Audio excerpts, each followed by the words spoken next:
Hello, everyone. Dr. Jennifer Teal here today. And in this lecture, we are going to talk about modifiers. Now, with modifiers, there are both CPT and HCPC modifiers. Modifiers are two-digit codes that are appended to either the CPT or HCPC codes to provide additional information about the service or procedure being provided.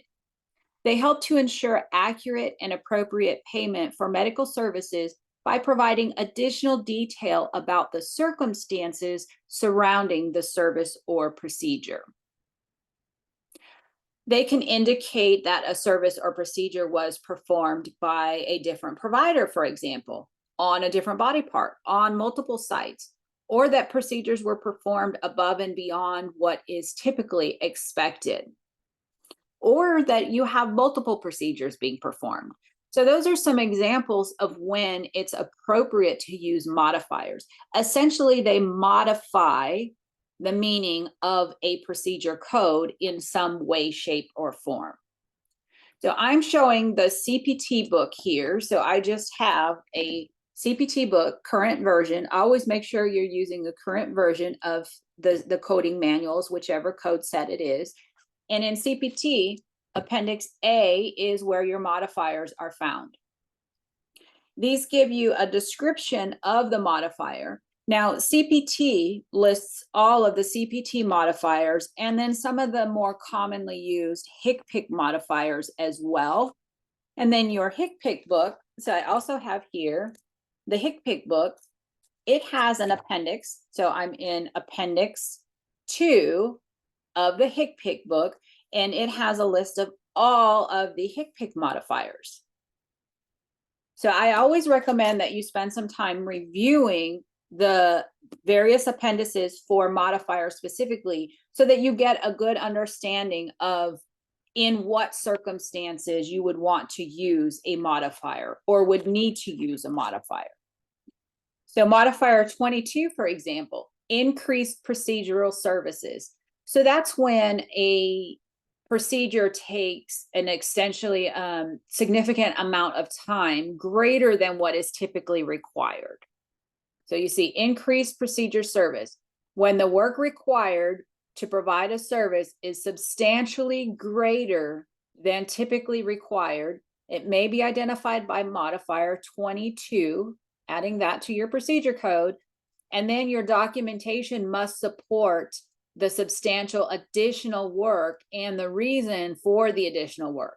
So it's not just time, but maybe there was significant adhesions that had to be taken down. And so, it was more complex. And this might require a special report to a company to justify why it was increased intensity, time, technical difficulty, and so on. So that's modifier 22, increased procedural services. Maybe there was unusual anesthesia. Maybe this was a preventive service. Maybe we're just billing for the professional component. Modifier 26, professional component, deals with your imaging services. So if there's a radiology facility that you send out and they perform the technical piece and then somebody else does the interpretation and report, which is the professional piece, you would append modifier 26 to indicate the professional component. Modifier 25 is another common one, a significant separately identifiable evaluation and management service by the same physician or other qualified healthcare provider on the same day of a procedure or other service.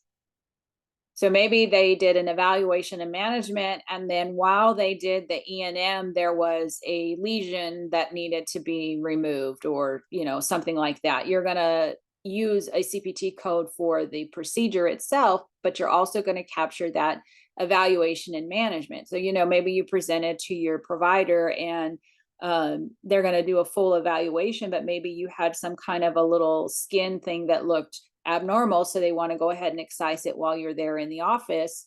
Then they're going to bill for the procedure, but they're also going to bill for their evaluation and management service. You have bilateral procedure. So if the code needs a bilateral to indicate that you've performed it on both sides. So this would always be like you have a right eye and a left eye, a right arm and a left arm, a right ear and a left ear. So that's what we're talking about when we say bilateral, not when they just simply say on the left side of something or another. But we're talking about when there are two, body parts, one on the left and one on the right, you would use bilateral. So you could either report the code with bilateral, or you can report the code separately with a HCPCS modifier RT for right and LT for left. So if we look at our HCPCS book, you'll notice in the modifiers, I just mentioned LT left side. So versus that 50 for bilateral, I might want to do left and right. And some of these are going to be payer specific guidelines. Okay. So the payer may want it reported a specific way. So again, your HCPCS book has a list of modifiers. Your HCPCS book and your CPT book has a list of modifiers. Scroll through these and become familiar with them. Now, one service that always has modifiers are your anesthesia services. So if you go to the anesthesia section of your CPT book, which is towards the front, since the A's, the anesthesia starts with 0, so that's up front right after your evaluation and management services. You'll notice that we have specific anesthesia modifiers. So your physical status modifiers indicate the patient's status, the patient's condition. So really, are they a risky anesthesia patient? Are they a normal, healthy patient versus this is a patient that has a severe systemic disease that's considered life-threatening, or maybe they're not expected to survive without this particular operation? So these are your physical status modifiers. Now, anesthesia will usually have an additional modifier to indicate who performed the actual anesthesia. So one, what's the condition of the patient? But two, was it the anesthesiologist that performed the anesthesia service? Was it a CRNA? So if I come to my HCPCS book here, I can see AA, anesthesia service performed personally by the anesthesiologist. That's what you would use if you had an anesthesiologist performing the service. We also have the anesthesiologist maybe supervising individuals, or the CRNA that is performing the anesthesia services. So again, become familiar with these. There are some that are body location specific, just to add specificity. So like here we have left hand, right hand, and then which digit the procedure was performed on. That may be applicable. We also have some that are left foot, right foot. We have some that are, let's see here, what am I looking for? Right here, we have some to indicate the eyelid that a procedure was performed on. And in some cases, this might be where you're doing something to more than one location and you want to be specific to say, well, I did the left hand, the third digit, but I also did the right hand third digit, and I want to get paid for both of those. So I'm going to use the CPT modifier on one code to indicate that left hand digit, and then that same procedure code, because I'm doing the same exact procedure on the other hand, or maybe on just another digit, I'm going to add that code a second time with the additional modifier to indicate that one. So maybe I did something on both the upper left eyelid and the lower left eyelid at the same time, same exact procedure.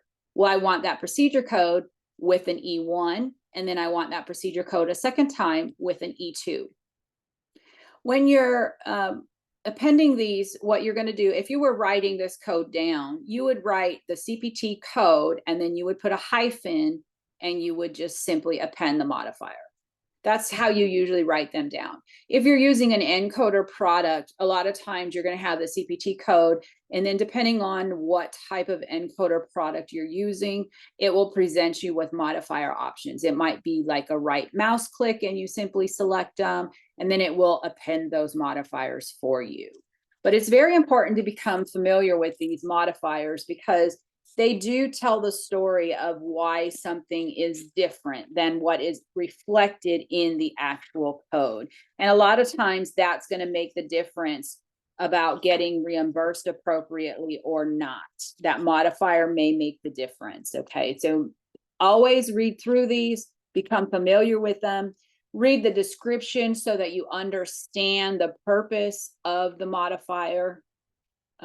Maybe they had to have a surgical team, and maybe a surgical team is not typically reimbursed. You have to justify why you needed a surgical team versus just a surgeon. Or an assistant surgeon, for example, is not often reimbursed. It's usually not considered necessary. And if you're using an assistant surgeon, you would need to indicate that. So that's just a quick overview of modifiers and how you would use them. Again, you would use the code itself. So 92920 is an example of a CPT code. What you're going to do is you're just going to do a hyphen, and then you're going to do a 63 to indicate that modifier is going with that particular CPT code. So I hope you found that helpful. Spend some time reviewing modifiers from, again, both the CPT book. So I have my current version of my CPT book that has modifiers. I have my current version of my HCPCS book that has modifiers. And these modifiers can be used on CPT and HCPCS codes alike. You do not use modifiers on ICD codes. No modifiers on ICD-10-CM, no modifiers on ICD-10-PCS. These are strictly for your CPT and HCPCS codes. So I hope you found that helpful. And with that, I will end the presentation.